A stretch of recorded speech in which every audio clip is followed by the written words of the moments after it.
इसीलिए तो जीन पियाजे ने पहला ही स्टेज क्या रखा है, sensory motor stage. Sensory organ से वो पूरी दुनिया का आंखों से वो देखते रहता है, कोई चीज कैसे चल रही है, कैसे होते रहता है, कौन बड़ा है कौन छोटा है, ये बिल्ली कैसे अलग दिखता है, कुत्ता कैसे अलग दिखता है, गाय वो कैसे जानता है ये गाय है ये कुत्ता है, कोई टीचर तो नहीं सिखाया या स्कूल में तो नहीं पढ़ा है।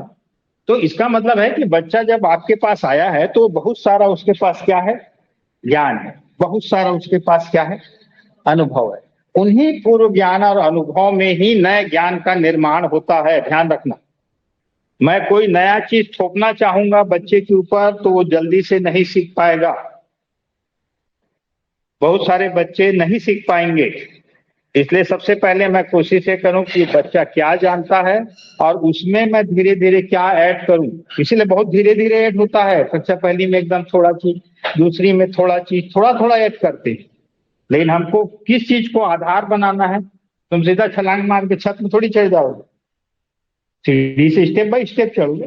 तो हमको सबसे इस चीज का विशेष ध्यान रखना है कि बच्चे के पास बहुत सारे ज्ञान हैं, बहुत सारे अनुभव हैं, उन्हीं ज्ञान और अनुभवों का उपयोग करके ही हमको उसको सिखाना है। कई प्रश्नों के उत्तर ये बनेंगे, ध्यान रखना, ये 10-11 पॉइंट है ना। फिर तीसरा लिख लो, बच्चों को सहपाठियों के साथ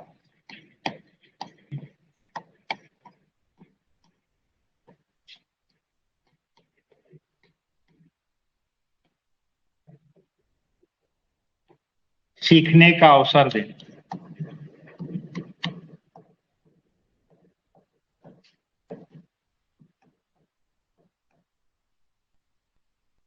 इसको बहुत महत्व दिया जा रहा है अब।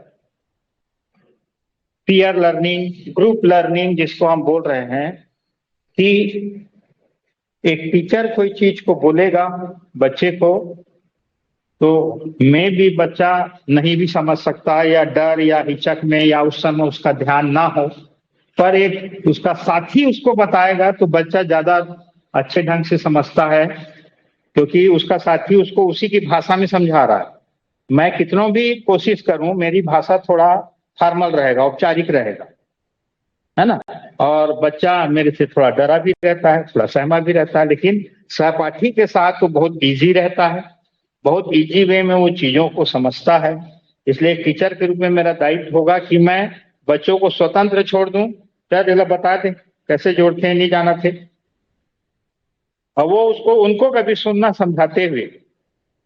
तो अच्छा अच्छा टीचर फेल है, इतना बढ़िया ढंग से समझाता है एक बच्चा दूसरे बच्चे को जब समझाता है तो, और बड़ा आसानी से वो समझता है। देखते एकला ऊपर नहीं ले गए, ये हासिल होते है, मैं उसको समझाऊंगा तो मैं एकदम ठेठ भाषा में समझाऊंगा, लेकिन एक बच्चा उसको बार बार समझाएगा वो तुरंत समझ जाता है। इसलिए बहुत महत्व दिया जा रहा है पीयर लर्निंग को, समूह में सीखना, जोड़ी बनाओ, हर चीज में बच्चे का जोड़ी बना दो, इसके साथ तुम रहोगे, है ना। तो उससे क्या होगा कि एक बच्चा कैसे दिखता है कैसे सीखता है, दूसरा बच्चा उससे सीखता है ना। तो इसको बहुत ज्यादा महत्व दिया जाता है कि हम बच्चे को केवल टीचिंग ना करें, केवल पढ़ाएं नहीं, केवल सिखाएं नहीं, उसको अपने सहपाठियों से भी सीखने का अवसर दें, वो उनसे ज्यादा सहज ढंग से सीख सकता है ना।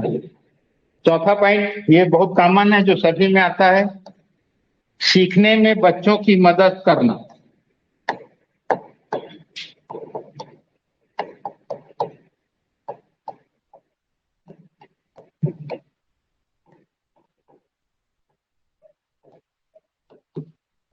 इसी को बार बार सभी शिक्षा सिद्धांत क्या बोल रहे हैं, शिक्षक की भूमिका पढ़ाने की नहीं है, उसकी भूमिका सिर्फ मार्गदर्शक की है।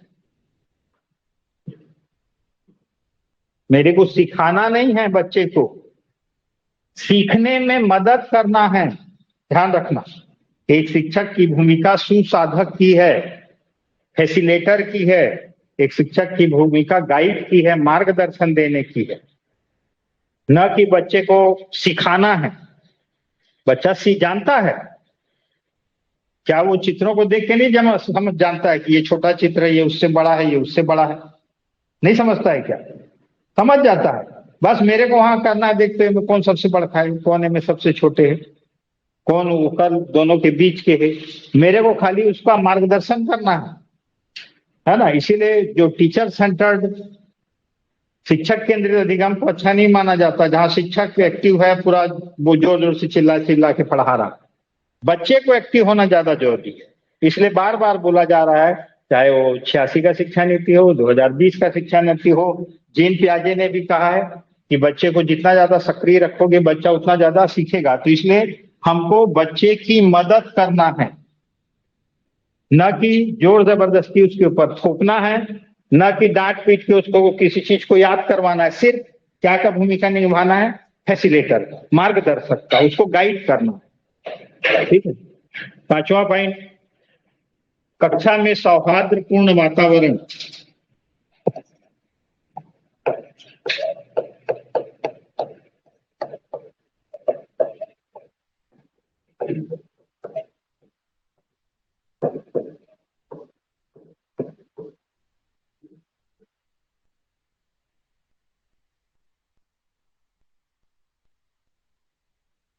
बहुत जरूरी है। बच्चे आपस में लड़ रहे हों, है ना, तो फिर उनका ध्यान नहीं रहेगा, है ना। टीचर भेदभाव करता हो, कोई नहीं जान रहा है तो उसको नेग्लेक्ट कर रहा हो, जो जान रहे हैं बार बार दिखा रहे हैं उन्हीं को विशेष ध्यान देना नहीं। बच्चे का आपस में सौहार्दपूर्ण वातावरण होना बहुत जरूरी है, तभी क्लास में एक डिसिप्लिन रहेगा और तभी तुम्हारा बात या तुम जो कराना चाहते हो वो हो पाएगा। इसलिए एक सौहार्दपूर्ण वातावरण जिसमें किसी प्रकार का कोई भेदभाव ना हो, ना टीचर और बच्चों के बीच, ना बच्चों के बच्चों। इसीलिए बार बार क्या कहा जाता है, टीचर बच्चों के बीच में गोला बना के बैठा के पढ़ाए बोला जाता है, ताकि बच्चों को लगे कि नहीं ये भी हमारे साथ एक बच्चा जैसा है, टीचर नहीं है ना। उनके साथ बैठ के पढ़ाओ, उनके साथ नाच नाच के पढ़ाओ, उनके साथ खेलो, उनके साथ नाचो, उनके साथ गाओ। क्यों बोला जाता है? ताकि सभी को लगे कि नहीं बहुत सहज ढंग से हो रहा है सबका। और ये जो मेथड जो हम यहाँ चल रहा है वो 11वीं 12वीं में काम आता है, व्याख्यान मेथड, है ना। मैं आज हम जोड़ पढ़ेंगे, इतना इतना जोड़ने से ये होता है, तो ऐसे में प्राइमरी का बच्चा, मिडिल का बच्चा नहीं समझेगा। जो होशियार है वही समझेगा, बाकी बैक बेंचर रह जाएंगे। तो एक कक्षा का एक अच्छा वातावरण होगा, तभी बच्चे का सीखना अधिक से अधिक होगा, है ना। फिर अगला लिख लो। सीखने की प्रक्रिया में सभी बच्चों का जुड़ाव सुनिश्चित करें। सीखने की प्रक्रिया में सभी बच्चों का जुड़ाव सुनिश्चित करें।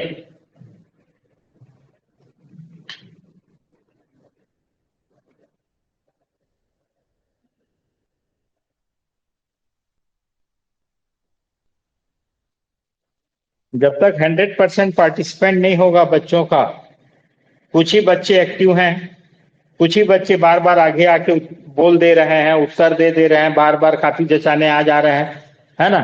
और उसके बाद मैं बैठे बैठे कापी जांच दिया, हाँ कौन कौन नहीं हुआ कल करके आना। तो फिर वो बच्चे जो नहीं दिखा रहे हैं फिर वो कभी नहीं दिखाएंगे, वो हमेशा क्या होते जाएंगे, पिछड़ते चले जाएंगे, है ना। तो मेरे को कक्षा का वातावरण ऐसे बनाना है एक टीचर के रूप में, एक फैसिलिटेटर के रूप में, कि जो सभी बच्चे हैं वो हर एक्टिविटी में पार्टिसिपेट करें और कक्षा की हर गतिविधि में जुड़ाव महसूस करें। बैठ पहाड़ा नहीं जाना, स्कावर खड़े हो जाते, बैठा देते, है ना। कोई पढ़ना नहीं जान रहा है, हिज्जा कर करके पढ़ रहा है, तो और पढ़ा ले तो पाठेज खत्म नहीं हुए, बैठ करके बैठा देते हैं सर लोग। नहीं करना है ऐसा, फिर वो कभी हिम्मत नहीं, आत्मविश्वास उसका नहीं होगा, अरे यार मैं तो नहीं जानता पढ़ना, वो कभी खड़े नहीं होगा। मेरे को सभी को इन्वॉल्व करके रखना है, चाहे बच्चा जानता हो चाहे ना जानता हो। अधिकांश जो बच्चे पिछड़ रहे हैं, जो ऊंची कक्षाओं में जाके ड्रॉप आउट हो रहे हैं, पढ़ाई छोड़ रहे हैं, बीच में आधे बच्चे वही हैं जो कभी भी कक्षा से अपना क्या महसूस नहीं किए, जुड़ाव महसूस नहीं किए। चाहे वो टीचर का व्यवहार हो, चाहे स्कूल का वातावरण वैसा हो, या बहुत बड़ा कक्षा हो जहाँ 20, 30, 40 बच्चे एक साथ बैठे हैं, तो मैं सभी को मैनेज नहीं कर पा रहा हूँ, वो मेरी कमजोरी है टीचर के रूप में।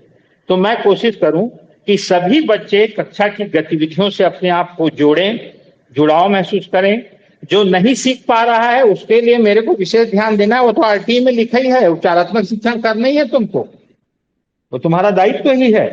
तो ऐसे बच्चों को भले मैं विशेष ध्यान दूं, पर उनको हमेशा कक्षा में क्या रखूं, इन्वॉल्व रखूं, है ना। क्योंकि ये दोनों बच्चे समस्या वाले हैं, ध्यान रखना। जो बच्चे जल्दी बना लेते हैं वो भी समस्याग्रस्त बच्चे हैं। मैं जैसे गुणा का एक गणित दिया, एक बच्चा 60 से लाख काफी दिखा दे रहा है सही से, और बाकी बच्चे अभी तक वो 2 का पहाड़ा 3 का पहाड़ा पढ़ रहे हैं। अब वो क्या करेगा, वो तो जाने के बाद बाकी को डिस्टर्ब करेगा। तो मैं क्या करूं, उसको और कठिन कठिन देते जाऊं। वो मेरे पास जैसे नहीं आया तो मैं 2 ठो और दे दूं, ताकि वो क्या रहे, बिजी रहे, है ना। वो बिजी रहे।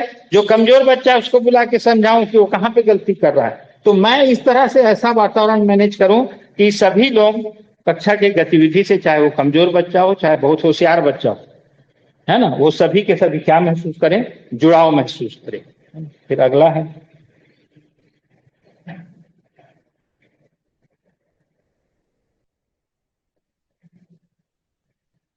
ये बदल गया है क्या जगह।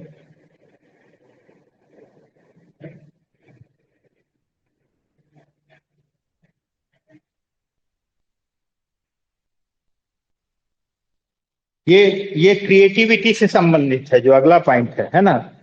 देखो, सोचने की प्रक्रिया, सोचने नहीं, सीखने की प्रक्रिया, सीखने की प्रक्रिया, सीखने की प्रक्रिया में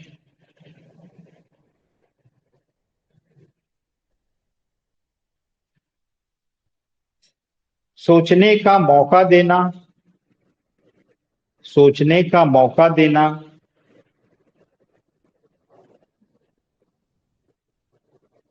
और प्रोत्साहित करना,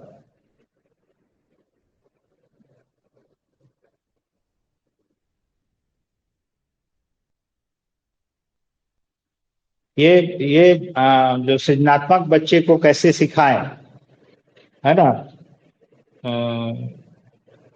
उसका पॉइंट है। ये समझ जाओ कि कोई बच्चे को मैं सब चीज को मैं ही बता दूं तो कैसे होगा। बच्चे का जो सोचने समझने का क्षमता है अवरुद्ध होगा, है ना। इसीलिए उसको बोलते हैं ब्रेन स्टार्मिंग क्वेश्चन। बच्चों से ऐसे ऐसे प्रश्न पूछे जो बच्चे को क्या करने के लिए मजबूर कर दे, सोचने के लिए मजबूर कर दे। और बच्चा सोचे, भले वो कोई कुछ भी जवाब दे, हमको नाराज नहीं होना है, हमको गुस्सा नहीं होना है, हमको निराश नहीं होना है, वो कुछ भी आंसर दे सकता है, लेकिन मेरे को उस प्रक्रिया को लगातार जारी रखना है, बच्चे को सोचने के लिए मजबूर करना है। इसीलिए तो बार बार सृजनात्मक या रचनात्मक कार्यों के लिए मेरे को क्या करना चाहिए, ब्रेन स्टार्मिंग सत्रों का आयोजन करना। क्यों ये सब प्रश्न पूछे जाते हैं, यदि मेरे पंख होते तो, अब बच्चा लिखे उत्तर, यदि मेरे पंख होते तो, है ना। जो बच्चा जैसा लिखा, मैं चिड़िया जैसा उड़ पाता, कोई जन एक ही लाइन लिखा, कोई और कुछ जोड़ा, कोई और कुछ जोड़ा, कोई और कुछ जोड़ा। तो और कोई बच्चा मान लो कुछ उटपटांग प्रश्न पूछ रहा है, तो भी मेरे को उसको हतोत्साहित नहीं करना है। बैठ गए थे खाली तंग करता, पूरा क्लास डिस्टर्ब करता, आए बाएं प्रश्न पूछ के नहीं सोचने। वो भाई मैं कुछ बताया हूं तब तो वो सोचा उस चीज को, उसके दिमाग में वो बात आया, वो खड़े होके पूछ दिया। अब मैं उसको डांट दिया तो दोबारा वो कभी पूछेगा क्या, नहीं पूछेगा। तो बच्चे की सोचने की, मैं इस स्कूल का प्रधान पाठक होता तो, मेरे पंख होते तो, इस तरह का जो काल्पनिक प्रश्न बनाया जाता है वो एक्चुअल में क्या प्रक्रिया को बढ़ावा देने के लिए है, सोचने की प्रक्रिया को, है ना। कहानी पूरा करो जो रहता है, मैं 4 लाइन कहानी सुनाया, इसके आगे क्या हुआ होगा। बच्चे लोग इतना बढ़िया बढ़िया वाक्य बनाते हैं कि तुम हतप्रभ रह जाओगे, है ना। जैसे जंगल का कुछ बोल दिया तो वो अपने मन से जोड़ते जाते हैं, जोड़ते जाते हैं, जोड़ते जाते हैं, कुछ भी कहानी बना देते हैं, भले उसका कोई सिर पैर ना हो, और वो सोच तो रहा है कि मैं कोई 2 वाक्य दिया हूं और बच्चा उसके आगे वाक्य जोड़ रहा है, मतलब उसमें क्या है, सोचने की क्षमता है। और वो अपने अनुभव और ज्ञान के हिसाब से कहीं कोई बात को सुना है, कहीं कुछ हुआ है ना। तो जैसे मैं सिंपल सा उदाहरण दे रहा हूँ, मैं क्लास में दिया था, मैं एक दिन राम जंगल जा रहा था, जंगल में उसने शेर देखा और वो वापस गांव आ गया। अब आगे का जोड़ो, तो कोई बच्चा बोल रहा है कि वो फिर पूरे गांव वाले डंडा उंडा लेके गए और शेर को मारे। कोई एक जन बोल रहा है कि वो गांव के मुखिया बोला कि वन विभाग को सूचना दो। मतलब वो कहीं सुना है कि ऐसे हाथी शेर आता है, तो किसको बताना चाहिए? तो बच्चा अपने अनुभव से जानता है, जबकि मैं कुछ नहीं बोला हूं, मैं इसके आगे का तुम पूरा करो। तो बच्चे का बहुत सारा चीज है। तो मैं ऐसे सोचने की प्रक्रिया को, इसीलिए रचनात्मकता तभी आएगी जब बच्चा स्वयं से क्या करेगा, सोचेगा। अगर सब चीज को मैं परोस दिया, सब चीज को मैं ही बता दिया, सब गणित को मैं ही सॉल्व करा दिया, तो बच्चे में फिर रचनात्मकता कहां से आएगी? और उसके अनूठे प्रश्न जो भी हैं, उटपटांग प्रश्न, जिस अनूठा प्रश्न है उसको हम लोग जनरली उटपटांग प्रश्न बोल देते हैं। उसका जो भी अनूठा प्रश्न है, उसके मन में जो भी अनूठा विचार है, उसका मेरे को क्या करना चाहिए, सम्मान करना चाहिए और यथासंभव उसको संतुष्ट करने का प्रयास भी करना चाहिए, है ना। ध्यान रखना, ये रचनात्मकता में आया ये कई बार कि ब्रेन स्टार्मिंग सत्र जिसको हम बोलते हैं, क्यों आयोजित किए जाते हैं? ताकि बच्चे में सोचने का अवसर मिले, और यही उसको आगे चलकर क्या में मदद करेगा, समस्या समाधान में मदद करेगा कि ऐसे सिचुएशन में मैं फंस गया तो मैं क्या करूं। तो बच्चा फिर सोचेगा ऐसे करना चाहिए, ऐसे करना चाहिए, ऐसे करने से ऐसे होगा, ऐसे करने से ऐसे होगा। तो उसके लिए मैं उसको क्या करूं, अभी से प्रिपेयर कर दूं, है ना। फिर अगला लिख लो, बच्चों के घर की भाषा का प्रयोग। ये बहुत ज्यादा फोकस होता है इसमें।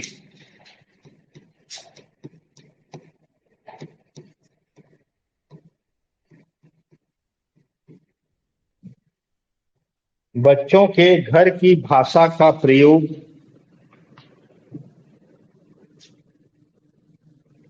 एवं सघन बातचीत का अवसर देना, सघन बातचीत का अवसर देना।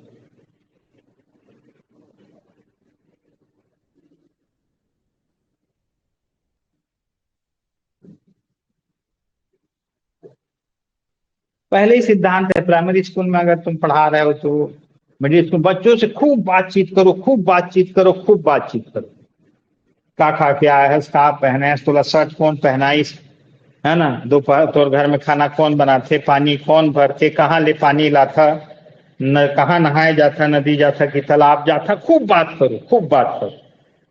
जितना ज्यादा बात करोगे बच्चे का वोकेबुलरी उतना बढ़ेगा, बहुत सारा बढ़ जाएगा ऑटोमेटिक, है ना। तो बच्चे, भाई देखो, एक बच्चा तुम्हारे पास आया है तो वो भाषाई कौशल लेके आया है, सुनने और बोलने की क्षमता लेके आया है। रीडिंग और राइटिंग मेरे को सिखाना है उसको, भाई चार तो कौशल है भाषा में, तो सुनने और बोलने की क्षमता उसके पास है। मैं उसको जितना ज्यादा बोलने का अवसर दूंगा, उसका झिझक उतना दूर होगा, उसकी अभिव्यक्ति क्षमता बढ़ेगी, और अभिव्यक्ति क्षमता जितनी बढ़ेगी वो क्लास में खड़े होकर प्रश्न पूछेगा। नहीं तो 90% बच्चे, या हम भी अपने समय में कभी खड़े होकर कोई प्रश्न नहीं पूछे होंगे टीचर को, क्योंकि हम डरते थे, अभिव्यक्ति क्षमता नहीं थी, और उस समय का टीचिंग माहौल भी ऐसा था। अब क्यों बोल रहा है ये सब करने के लिए, बाल मनोविज्ञान पढ़ो, टेट परीक्षा पास करो, बीएड करो, डीएड करो। पहले तो 10वीं 12वीं पास किए जा रहे, टीचर बन जा। अब उसको बाल मनोविज्ञान का कोई नॉलेज ही नहीं है।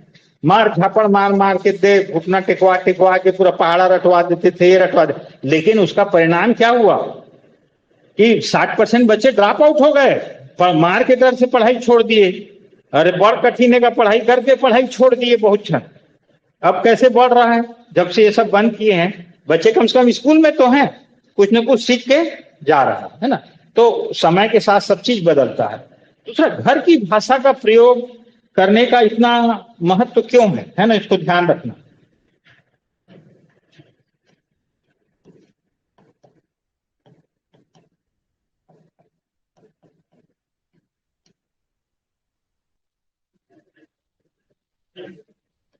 सोचना, समझना, सीखना आसान हो जाता है।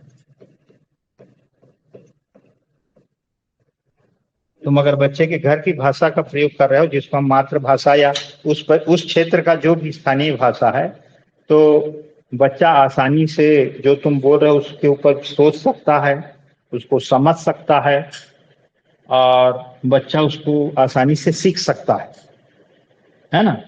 अब कहीं की भाषा कुड़ुक है, कहीं एकदम प्योर छत्तीसगढ़ी है, कहीं प्योर उड़िया है, और मैं एकदम ठेठ हिंदी में वहां जाके अगर समझाना शुरू करूं तो बच्चे को तो बहुत सारा एनर्जी किस चीज में लग जाएगा, उस चीज को समझने में कि सर हर पुलिस का है,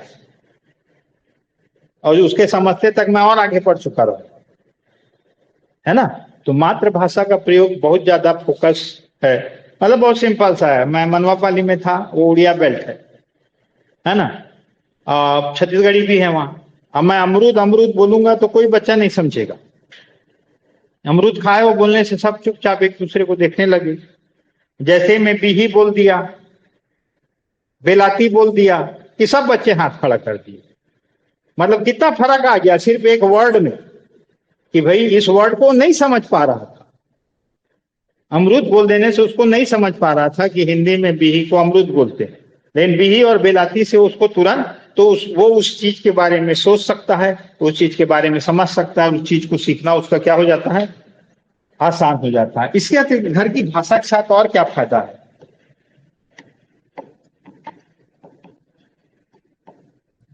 संस्कृति, उस क्षेत्र की संस्कृति को न केवल सम्मान मिलता है बल्कि बच्चे का आत्मविश्वास भी बढ़ता है।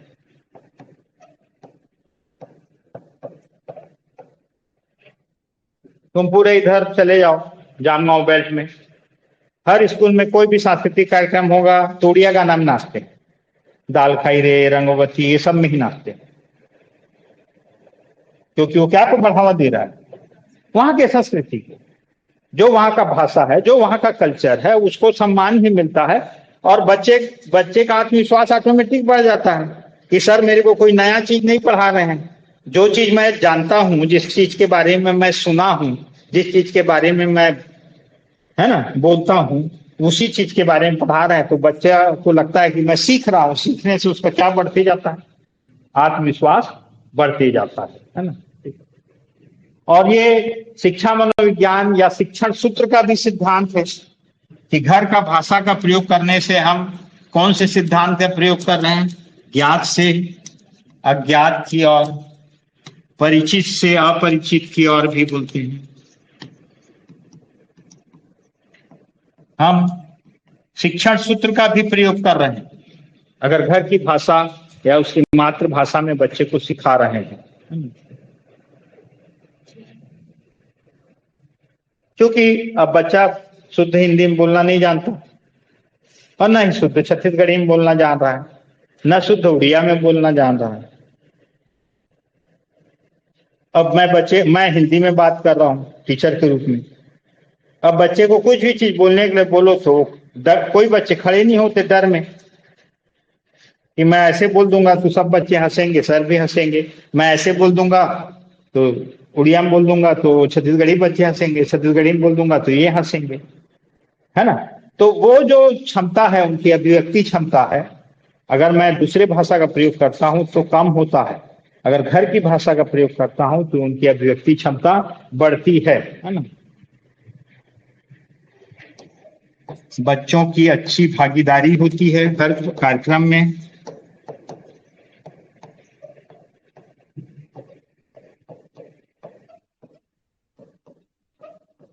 और साथ में अभिव्यक्ति करने की क्षमता भी विकसित होती है।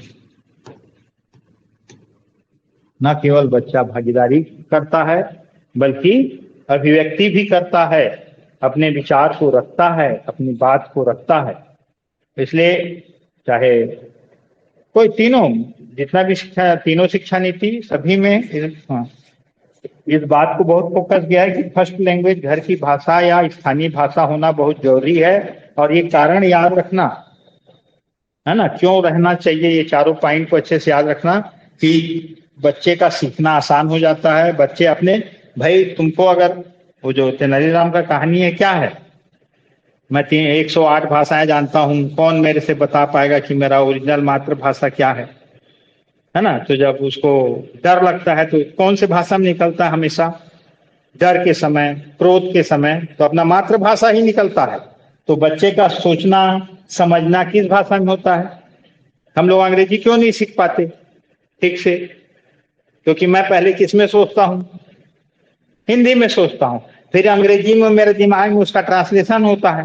ट्रांसलेशन करते समय फिर मैं कंफ्यूज हो जाता हूँ, प्रेजेंट काल में है कि फ्यूचर में है कि डेफिनिट में है कि कंटिन्यूअस में है कि वाज लगाऊं कि वेयर लगाऊं कि आर लगाऊं।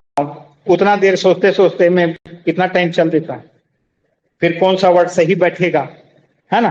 तो बच्चे को हम उतना समय थोड़ी दे सकते हैं, हम लोग तो मैच्योर लोग हैं, तो हमको ये परेशानी हो रहा है। इसलिए सोचना समझना और सीखना आसान होगा बच्चे का, न केवल उस क्षेत्र में जहां तुम पढ़ा रहे हैं वहां की संस्कृति को बढ़ावा मिलेगा, बल्कि बच्चे को आत्मविश्वास भी पैदा होगा कि हाँ मेरी भाषा में पढ़ा रहे हैं, इसको तो मैं पहले से जानता हूँ, है ना। और ये शिक्षा शास्त्र के सिद्धांतों पर भी है कि जो चीज पहले से जानते हो उसी से तुम पूर्व ज्ञान से ही नए ज्ञान को बढ़ावा दो, है ना। इसीलिए इंग्लिश पढ़ाते समय सबसे सरल मेथड क्या है?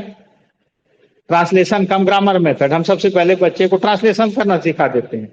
बिल्ली को कैट बोलते हैं, ए फॉर एप्पल होता है, साहचार्य करा देते हैं किसी चीज से। कौन से चीज से? जिसको वो जानता है ना। वही तो थॉर्नडाइक का साहचार्य का नियम है कि मैं बच्चे को ऐसे चीज से जोड़ दूं, ना से नल क्योंकि नल सभी बच्चे देखे हैं, र से रथ क्योंकि सभी बच्चे क्या को देखे हैं? रथ। अब र से मैं कोई ऐसा शब्द बोल दूं जिसको बच्चा देखा ही नहीं है तो साहचार्य होगा क्या? मैं र से रवि बोल दिया, अब उस गांव में रवि नाम का कोई नहीं है, वो बच्चा भी नहीं जानता सूर्य को रवि बोलते हैं, तो वो किससे उसके दिमाग में? बहुत सारे बच्चे चौथी पांचवी भी पहुंच जाते हैं तो ए को ए नहीं बोलते, एप्पल ही बोलते हैं। ये एप्पल वाला ए है ना सर, ये बाल वाला बी है ना सर, ऐसे बोलते हैं। इतना ज्यादा उनका क्या हो चुका है, उससे साहचार्य हो चुका है ना। ठीक है। और अगर बच्चे की भाषा का प्रयोग होता है तो बच्चे अच्छे भागीदारी करते हैं और अपने विचारों को खुलकर अभिव्यक्त करते हैं। उनका मन का जितना संशय है, ये है वो है, नहीं रहता कि मैं हिंदी में ठीक से बोल पाऊंगा कि नहीं। अपने भाषा में बोलना है, खड़े होके बोल दे। घर में तो ऐसी बोलता खड़े हो जाते हैं कई जन, और उसी को हिंदी में बोलने से फिर वो नहीं बोलता है, डरता है कि मैं सही बोल पाऊंगा कि नहीं बोल पाऊंगा। ठीक है, फिर अगला पॉइंट लिख लो, सतत आकलन। ये बहुत जरूरी है क्योंकि मैं बच्चे को कुछ सिखा रहा हूं, उसके सीखने में कुछ मदद कर रहा हूं। तो बच्चा सीख रहा है कि नहीं सीख रहा है, और सीखा तो कितना सीखा, और कहां पर वो गलती कर रहा है, कहां पर वो बार बार गलती कर रहा है। अगर मैं उसको क्लास में पढ़ाने के दौरान ही उस चीज को कंट्रोल कर दूं, चेक करते जाऊं, तो फिर साल अंत तक कोई भी बच्चा गलती नहीं करेगा, खासकर प्राइमरी मिडिल में, क्योंकि वहां बहुत सरल सरल चीजें हैं, बहुत कठिन चीजें नहीं है जिसको तुम आसानी से सिखा सकते हो या बच्चा सीख सकता है। इसलिए सतत आकलन होना जरूरी है। इसीलिए बार बार आगे जब हम पढ़ेंगे सतत और व्यापक मूल्यांकन सीसी, है ना, तो उसमें दो प्रकार का मूल्यांकन बोला गया है, रचनात्मक मूल्यांकन, संकलनात्मक मूल्यांकन, फॉर्मेटिव और समेटिव। तो ये फॉर्मेटिव, मैं थोड़ा भी चीज पढ़ाया तो मैं उसके बारे में बच्चे से तुरंत छोटा छोटा प्रश्न कर लूं, चाहे कक्षा कार्य के रूप में कराऊं चाहे गृह कार्य के रूप में कराऊं। उससे मेरे को ये पता चल जाएगा कि क्लास में इतने बच्चे में इतने लोग समझे, इतने लोग नहीं समझे, इनके ऊपर मेरे को और मेहनत करना पड़ेगा। और ऐसे में मैं कमजोर बच्चों को तुरंत पकड़ लूंगा और उनकी जो भी कमजोरियां हैं उनको मैं क्या कर दूंगा, दूर कर दूंगा। पर वो नहीं करते हैं, इसी का परिणाम होता है कि बहुत सारे बच्चे तीसरी चौथी पांचवी पढ़ने तक पुस्तक पढ़ना नहीं जानते, सिंपल धन ऋण गुणा भाग नहीं जानते।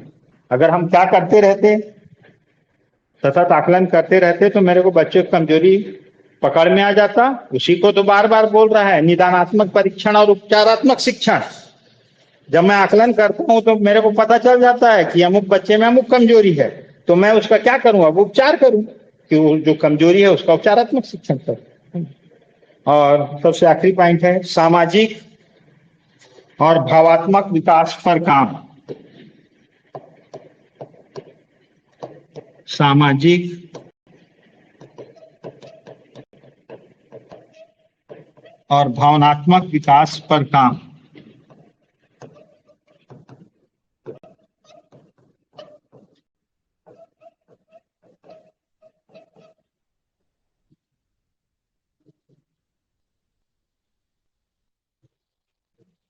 देखो बार बार अभी जस्ट इसके बाद उसी को पढ़ेंगे हम लोग, ब्लूम टैक्सोनॉमी को।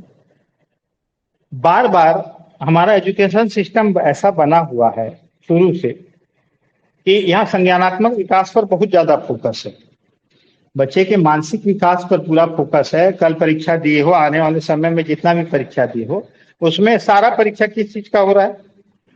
तुम कितना रटे हो, तुम कितना याद किए हो, तुम कितना समझते हो, कितना अनुप्रयोग करना जानते हो, सिर्फ उसी चीज का टेस्ट हो रहा है ना।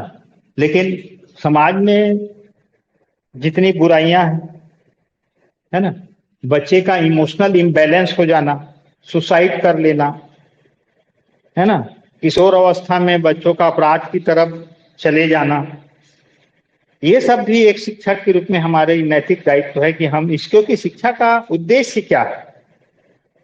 देश और समाज के लिए उपयोगी नागरिक तैयार करें, जो न केवल समाज के नियमों का पालन करे, देश के कानूनों का पालन करे, संविधान का पालन करे, बल्कि देश के लिए कुछ योगदान भी दे, कुछ काम के रूप में योगदान भी दे।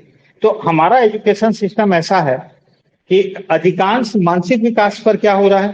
फोकस हो रहा है ना। तो पूरा समय क्या कर रहा है बच्चा? कैसे भी करके याद कर लूं, कैसे भी करके इस परीक्षा को पास कर लूं, इस परीक्षा में इस टाइप का प्रश्न आता है तो इसको पढ़ लूं, इस टाइप का प्रश्न आता है। तो उसका कौन सा चीज अवॉइड हो रहा है? उसका सोशल डेवलपमेंट अवॉइड हो रहा है, उसका इमोशनल डेवलपमेंट अवॉइड हो रहा है ना।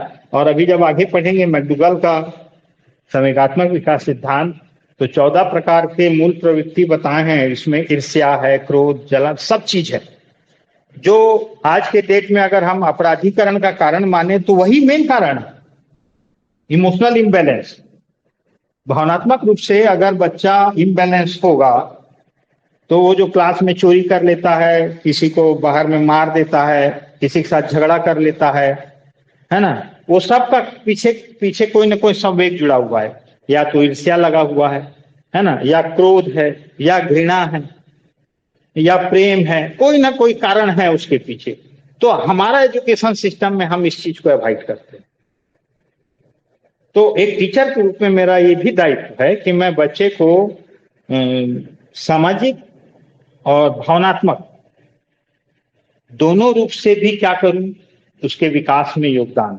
मैं कक्षा में ऐसा कोई भी वातावरण तैयार न करूं जिसमें भेदभाव होता है ना। तो वो चीज को धीरे धीरे करके डेवलप किया जाता है ना। और वो उसमें सभी का भागीदारी उतना ही इम्पोर्टेंट है। टीचर का, पूरे स्कूल का वातावरण उसमें सम्मिलित होता है, परिवार का वातावरण सम्मिलित होता है। इसका कोई भी एक बच्चा जो हमारे पास प्राइमरी में आता है वो बड़े प्रेम से गाली बक देता है। पहली का बच्चा गाली बक देता है कि गांव में जाना, फट से गाली बक देता है। अब स्कूल में तो नहीं सिखाए गाली बकना, कहां से सीख के आया? समाज से सीख के आया है, पहले से घर में सुना है तब तो बक रहा है। स्कूल में भी वो है ना, पान गुटखा खाना खाते हैं, पहली दूसरी तीसरी बच्चे लोग खाते हैं, राष्ट्रीय ये वो, कहां से सीखा? तो एक शिक्षक के रूप में हमको इस चीज को भी ध्यान रखना है कि बच्चे का सामाजिक और इमोशनल डेवलपमेंट भी उतना ही इंपॉर्टेंट है जितना संज्ञानात्मक विकास, है ना। इसीलिए हमारे प्राचीन शिक्षा पद्धति में शिक्षा को उतना इंपॉर्टेंट नहीं दिया गया था, संस्कार को ज्यादा इंपॉर्टेंट दिया गया था। सही संस्कार क्या होना चाहिए? आज के डेट में लोग पढ़े लिखे हैं, शिक्षित हैं, लेकिन फिर भी क्या महसूस हो रहा है तुमको? भ्रष्टाचार पहले से ज्यादा है कि नहीं है? तो फिर शिक्षित होने का क्या मतलब? अपराध पहले से ज्यादा हो रहे हैं कि नहीं हो रहे हैं? लड़कियों के प्रति अपराध पहले से ज्यादा हो रहे हैं कि नहीं हो रहे हैं? जबकि हम बोल रहे हैं कि हमारा साक्षरता दर 70% पहुंच गया, 78% पहुंच गया। तो सिर्फ पढ़ना लिखना ही इंपॉर्टेंट नहीं है, उतना ही महत्वपूर्ण क्या है, सोशल रिस्पॉन्सिबिलिटी भी उतना ही महत्वपूर्ण है। भावनात्मक बच्चे इमोशनली स्ट्रांग रहे, इमोशनली स्ट्रांग रहें। हम एक टीचर के रूप में क्लास में ऐसे कई सिचुएशन आते हैं जहां तुम उस चीज को महसूस करोगे छोटे छोटे बात में बच्चे का रो देना, छोटे छोटे बात में झगड़ा हो जाना, वही बच्चे आगे चलकर समस्याग्रस्त बालक बनेंगे और वही बच्चे आगे चलकर बाल अपराधी बनेंगे, फिर आगे चलकर बड़े अपराधी बनेंगे। अभी जब बाल्यावस्था किशोरावस्था के लक्षण पढ़ेंगे तो ऑटोमेटिक समझ में आ जाएगा कि समस्याग्रस्त बालक कौन है, बाल अपराधी कौन है। तो मैं उस छोटी कक्षाओं से इन सब चीजों के प्रति फोकस करूं, ध्यान दूं, तो ऊंची कक्षाओं में बच्चा अथॉरिटी के प्रति सम्मान की भावना रखेगा। नहीं, ये अगर सर बोल रहे हैं, शिक्षक बोल रहे हैं, माता पिता बोल रहे हैं ऐसा नहीं करना चाहिए, तो मेरे को नहीं करना चाहिए, है ना। वो चीज को भी हमको ध्यान रखना पड़ेगा। तो ये कुछ सामान्य बिंदु हैं, देखो ध्यान रखना। कई प्रश्नों के उत्तर हैं, समावेशी शिक्षा का उत्तर यहीं यहाँ से आ गया। बच्चे का भाषा विकास क्यों जरूरी है, मातृभाषा विकास जरूरी है, क्यों आ गया।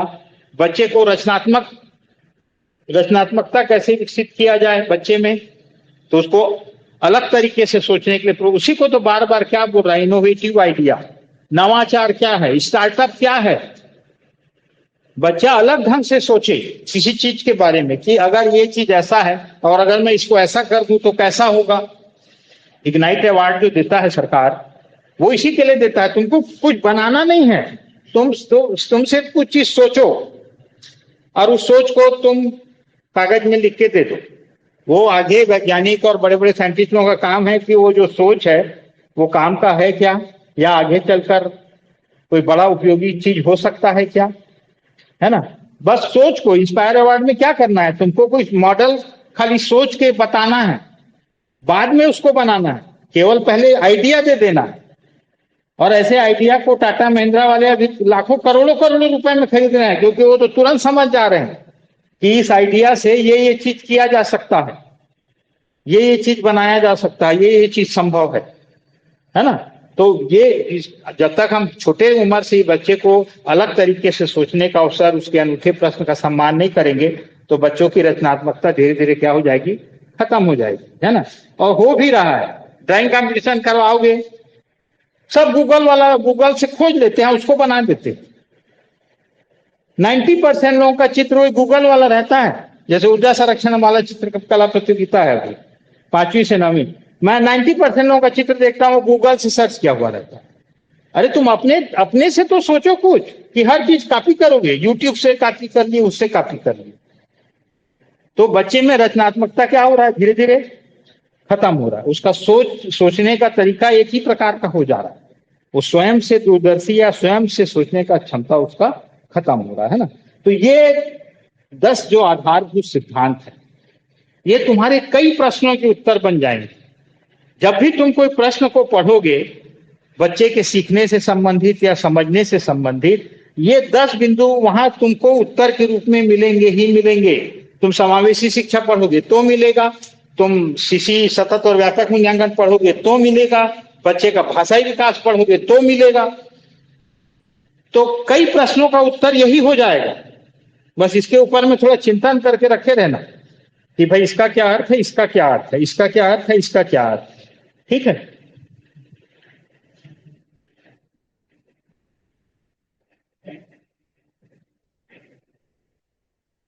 स्कूल में हमारा उद्देश्य क्या है, क्या करना है, क्या करना है, बच्चे का सर्वांगीण विकास।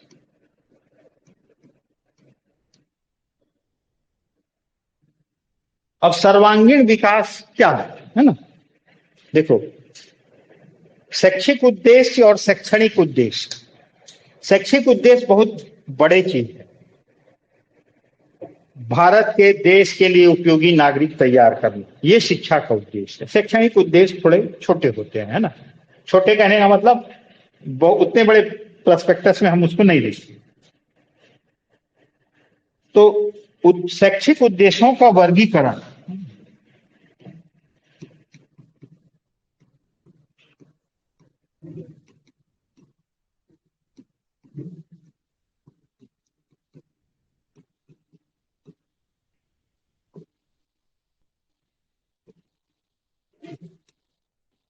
ब्लूम टैक्सोनॉमी भी बोलते हैं इसको।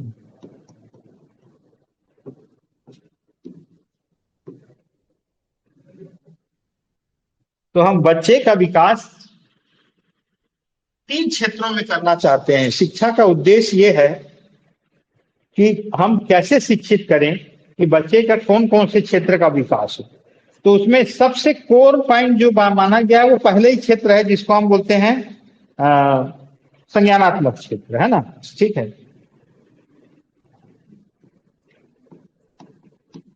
3 श्रेणियों या क्षेत्रों में वर्गीकरण किया गया।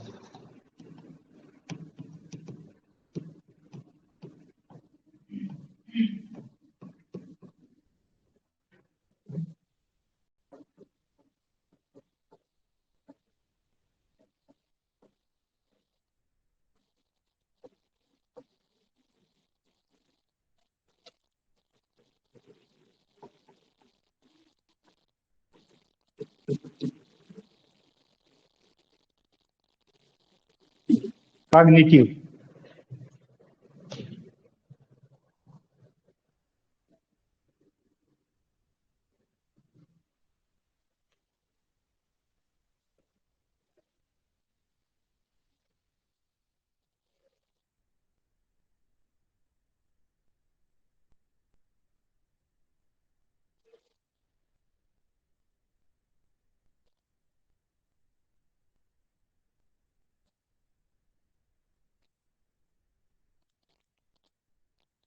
देख लो, केंद्रीय घटक है,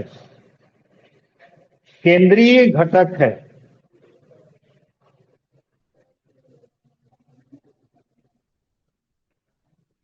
ये माना जाता है कि अगर ये क्षेत्र विकसित है तो बाकी चीज फिर वो ऑटोमेटिक डेवलप कर लेगा, भले कर पाए चाहे ना कर पाए।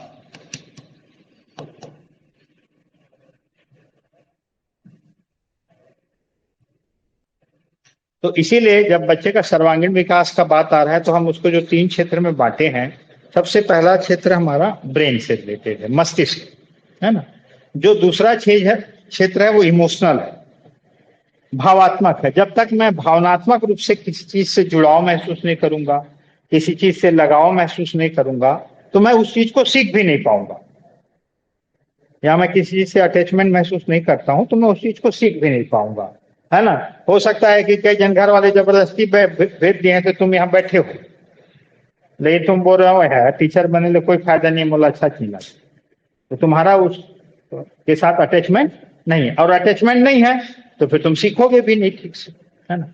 तीसरा चीज क्या है कि हमारा बॉडी उस अनुरूप होना चाहिए, हमारा शरीर एक्टिव होना चाहिए। एक्टिव रहेगा तभी क्या होगा, तभी मेरा ब्रेन भी काम करेगा, और तभी मेरा क्या भी काम करेगा, इमोशन भी काम करेगा। इसीलिए ये केंद्रीय घटक है कि अगर तुम्हारा ब्रेन वाला क्षेत्र काम कर रहा है तो बाकी क्षेत्र को तुम क्या कर लोगे, तुम मानसिक रूप से मजबूत हो, मानसिक रूप से कुछ करने में सक्षम हो, तो तुम बाकी चीज को ऑटोमेटिक क्या कर लोगे, कंट्रोल कर लोगे। इसलिए इसको क्या बोला गया है, केंद्रीय घटक। तो ब्लूम ने 3 क्षेत्र बताया, एनईपी 2020 में 2 क्षेत्र और जोड़ दिया इसमें। उसने क्या कर दिया, कुछ 5 आयाम लिखे थे, देखना क्या लिख दिया, क्या विकास, सामाजिक विकास के 5 आयाम लिखे थे, है ना। और 5वां क्या जोड़ दिया, क्या विकास, भाषा। उसने 5 आयाम बताए हैं, एनईपी 2020 ने विकास के 5 आयाम बताए। तो ये 3 तो हैं जो अभी पढ़ेंगे, संज्ञानात्मक, भावनात्मक और मनसचालक, है ना, वो 3 तो हैं। उन्होंने 2 और जोड़ा, सामाजिक, क्योंकि अब वाइगोटस्की को ज्यादा महत्व दिया जा रहा है। पहले जीन पियाजे को बहुत महत्व दिया जाता था, अब वाइगोटस्की का सामाजिक सांस्कृतिक प्रतिमान को बहुत महत्व दिया जाता है, क्योंकि बच्चा सामाजिक रूप से बहुत ज्यादा सीखता है। ऐसे कक्षा कक्ष की बजाय जो पीयर लर्निंग आया था, सहयोग द्वारा सीखना, एक्चुअल में वो क्या है, क्या विकास है। खेल में क्या होता है, क्या विकास होता है। ग्रुप खेल खेलता है तो उसको क्या समझ में आता है कि अगर मैं समूह में खेल खेल रहा हूं तो मेरा अकेले होना सफिशिएंट नहीं है, मेरे बाकी साथी लोग अच्छा खेलेंगे तब हमारा टीम जीतेगा।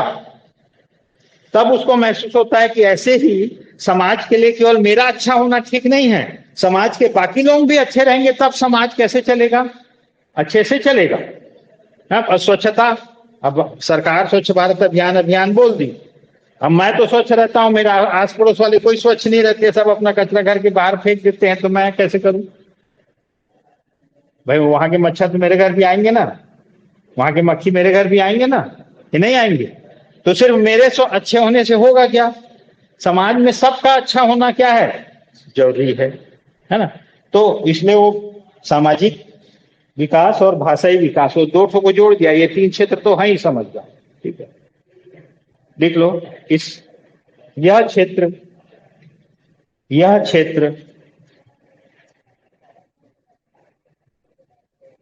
स्पष्ट करता है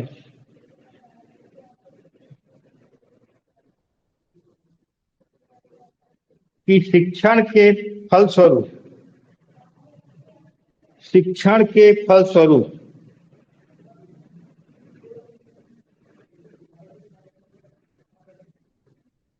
विद्यार्थी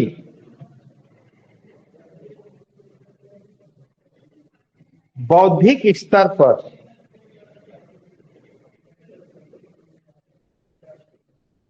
क्या क्या करने में समर्थ होगा।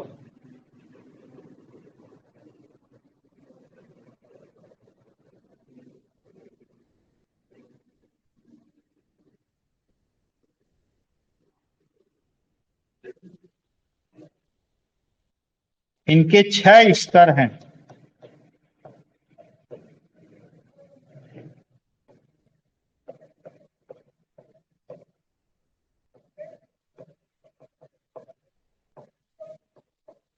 पहला है ज्ञान, दूसरा है अवबोध या समझ, तीसरा है अनुप्रयोग,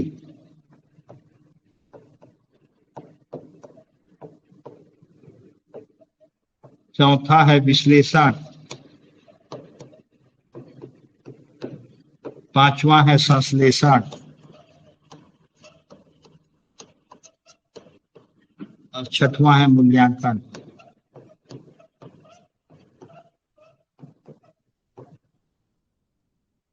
ये निम्न से उच्च की ओर जा रहा है, इधर वाले निम्न स्तर हैं,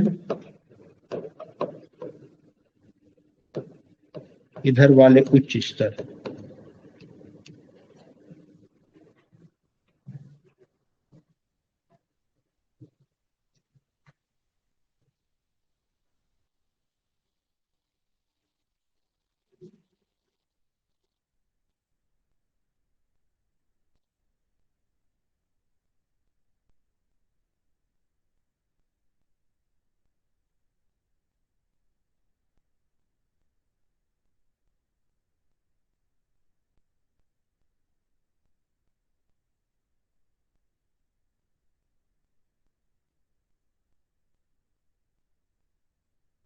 तुम कक्षा तीसरी, चौथी, पांचवी, आठवीं, 10वीं, 12वीं के अगर क्वेश्चन पेपर देखोगे, उनका ब्लूप्रिंट कैसे बनता है देखोगे, तो इसी पर बनता है ना?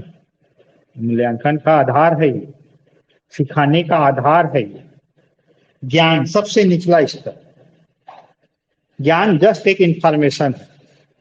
प्लासी का युद्ध 1757 में हुआ था, अमुक सन में वो राजा बना, भारत का संविधान इस दिन पारित हुआ था, भारत के संविधान में इतनी धाराएं हैं, आरटीई एक्ट लागू हुआ था, एनईपीए लागू हुआ था, ये लागू हुआ था, 2 का पहाड़ा, 3 का पहाड़ा, 5 का पहाड़ा, ये सब क्या है? जस्ट इंफॉर्मेशन है ना, जस्ट समझ है, जो तुम कहाँ धारण कर रहे हो, मस्तिष्क में धारण कर रहे हो। किसके माध्यम से? किसके माध्यम से? सीखने का केवल एक ही सिद्धांत है, 5 ज्ञानेंद्रियां और कुछ नहीं है, ध्यान रखना। हम इस जगत में इन 5 ज्ञानेंद्रियों के माध्यम से ही सब समझ रहे हैं, बूझ रहे हैं, ग्रहण कर रहे हैं, है ना? ठीक है, अब तुम बहुत सारा चीज जान लो, उसको समझते हो कि नहीं समझते हो? जो चीज तुम सीखे हो उसको अंडरस्टैंडिंग है कि नहीं? अवबोध मीन समझ, उसको समझते हो कि नहीं समझते हो? ये 2 का पहाड़ा रख दिए, कक्षा हम लोग प्रार्थना में पहाड़ा रखवाते हैं, 2 एकम 2 3, तो 4-5, मतलब 4-5 दिन का, 1-2 हफ्ता के बाद वो कक्षा पहली में जो पहली बार स्कूल आया रहता है ना, वो भी 2 का पहाड़ा 3 का पहाड़ा बोल देता है। अब वो 2 या 3 का पहाड़ा बोल लिया तो अब मैं उसको गुणा का प्रश्न दूंगा तो बना लेगा क्या पहले का बच्चा? वो तो गुणा के चिन्ह कोई नहीं पहचानता, भाग का पहाड़ा बना लेगा क्या? क्योंकि गुणा भाग तो पहाड़ा से बन जाएगा बड़े आसानी से अगर कोई जानता है, लेकिन नहीं बना पाएगा। सिर्फ उसको क्या हुआ है, ज्ञान हुआ है, जनगण मन याद कर लिया है, पर उसका क्या मीनिंग है बच्चा नहीं जानता। जानता जब उस चीज, जो चीज को सीखा, जो चीज को सुना, जो चीज को देखा, या जो चीज मैंने कक्षा में बताया, वो उसके दिमाग में। इसीलिए जब डेविड ऑस्टरवेल ने आधुनिक संज्ञानात्मक विज्ञान सिद्धांत दिया जीन पियाजे के बाद, तो उसने पहले ही सिद्धांत क्या है कि बच्चा रट कर सीखता है। रट कर सीखना मतलब कौन सा स्तर? ज्ञान। अब उस चीज को समझता है कि नहीं समझता है? अब मैं कैसे जानूं कि ये समझा है कि नहीं समझा है? अगर वो समझा है तभी उसका क्या कर पाएगा, अपने जीवन के, दैनिक जीवन की परिस्थितियों में क्या कर पाएगा। इसीलिए तो गणित में सब जगह क्या रहता है, इबारती प्रश्न रहता है। मैं बच्चे को दे रहा हूं 27 और 13 कितना होता है, जोड़ो, जोड़ दिया। अब मैं दिया हूं कि एक बगीचे में 27 आम के पेड़ हैं और 23 बरगद के पेड़ हैं, तो बताओ कुल कितने पेड़ है? नहीं कर पाता। मैं बच्चे को ग्राम किलोग्राम सिखा दिया, वो याद भी कर लिया, 1 किलोग्राम में 1000 ग्राम होता है, आधा किलो मतलब 500 ग्राम होता है, और दुकान जा रहा है तो नहीं समझ पा रहा। बच्चा 20 का नोट लेके दुकान गया, ये खरीदा, दुकानदार कितना लौटाएगा वो नहीं समझ रहा है। मीन्स उसको केवल समझ से नहीं होगा, उसको अपने दैनिक जीवन में क्या करना भी आना चाहिए। परीक्षा में जो प्रश्न आएगा उसको बनाना भी आना चाहिए। तुमको चाल, दूरी, समय का सब सूत्र याद है और परीक्षा में गणित आ रहा है नहीं बना पा रहे हो, इसका मतलब तुम उसका क्या नहीं कर पा रहे हो, अनुप्रयोग नहीं कर पा रहे हो। ठीक है, ये उच्च स्तर के विश्लेषण करना, और विश्लेषण करना मतलब एक बड़े चीज को छोटे छोटे टुकड़ों में क्या करना, तोड़ना। वो आसान काम है, बड़े टुकड़ों को छोटे टुकड़ों में तोड़ना बहुत ही आसान काम है, लेकिन छोटे छोटे टुकड़ों को जोड़कर बड़ा बनाना कठिन काम है। क्या? संश्लेषण। इसीलिए तुम्हारे गणित में जो प्रमेय का प्रश्न रहता था वो सबसे आखिरी प्रश्न रहता था और सबसे अधिक नंबर का रहता है, वो 7 नंबर 8 नंबर का, क्योंकि वहां विश्लेषण संश्लेषण सब लगता है ना। जैसे मैं तुमको अगर सरल ब्याज का सूत्र पूछूं तो बता दोगे, मूलधन गुणित दर गुणित समय बटे 100। ये सूत्र बना कैसे बोलूं तो वो क्या है, संश्लेषण। इसमें मूलधन कौन है, दर कौन है, समय कौन है, तुम पहचान जा रहे हो गणित को पढ़ के, क्योंकि तुम टुकड़े टुकड़े में उसको आसानी से क्या कर रहे हो। इसीलिए क्यों सिखाया जाता है ये कक्षा पहली के बच्चों को, हम बिल्डिंग ब्लॉक देते हैं, क्या मतलब है उसका। अच्छा, पहली में स्कूलों में बहुत सारा बिल्डिंग ब्लॉक आया है, दे दो बच्चों को, खेलते रहे। क्या समझता है उससे, बिल्डिंग ब्लॉक से? यही तो, बिल्डिंग ब्लॉक को आपस में क्या करना, जोड़ना। और वो जोड़ के देखता है, अरे इतनी जुड़त है, ला जोड़ के देखता है, ला जोड़ के देखता, हाँ ये है ठीक। अब वो जोड़ के एक आकृति बनाए, है ना, मेरे पास लेके आते हैं, सर मैं ये बनाया हूं, मैं तुरंत तोड़ ताड़ देता हूँ, जा फिर ले बना के ला दो, है ना। अब उसको नए ढंग से क्या करना पड़ेगा, संश्लेषण करना पड़ेगा, है ना। जो बनाया, तो बच्चे को हम बिल्डिंग ब्लॉक के माध्यम से क्या सिखा रहे हैं, विश्लेषण करना और संश्लेषण करना। इसीलिए तो जब तुम कोई गणित बनाते हो, परीक्षा वरीक्षा में जो आता है, वो गणित को पढ़ते हो, समझते हो, सबसे पहले पढ़े, फिर समझे कि ये दूरी का प्रश्न है, कि सरल ब्याज का प्रश्न है, कि चक्रवृद्धि ब्याज का प्रश्न है ना। फिर कौन सा सूत्र लगाना है, कौन सा मान को कहां भरना है ना। यही यही पूरा है, यही 6 स्तर में गुजरना है तुमको हर प्रश्न के साथ। इवन क्वेश्चन पेपर भी जब हम बनाते हैं तो शुरू के जो ऑब्जेक्टिव रहते हैं कैसे रहते हैं, ये युद्ध कौन से सन में हुआ,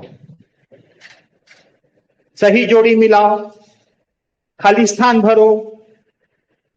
इसके 3 उपयोग बताओ, है ना। फैराडे नियम, फैराडे का नियम लिखिए, क्या हो गया? सिंपल, शुद्ध याद करके आए हो, लिख दिए 2 नियम। अब मैं दे दिया एक कॉपर सल्फेट की, उसमें मैं ये डाला और ये डाला, उसको श्रेणी क्रम में जमा दिया, तो ये कौन सा नियम है? तो तुम समझे हो तब जानोगे कि ये फैराडे का नियम है विद्युत अपघटन का, तब तो समझ में आएगा। तो हमारा जो क्वेश्चन पेपर है इसी पर बेस होता है, ब्लूप्रिंट, इसी चीज पर। तो ये 6 स्तर बहुत ही इंपॉर्टेंट स्तर हैं। छोटे बच्चों से हम शुरू करते हैं।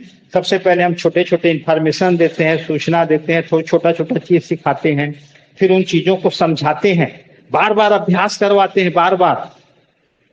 कितना कठिन है डिकोडिंग कराना।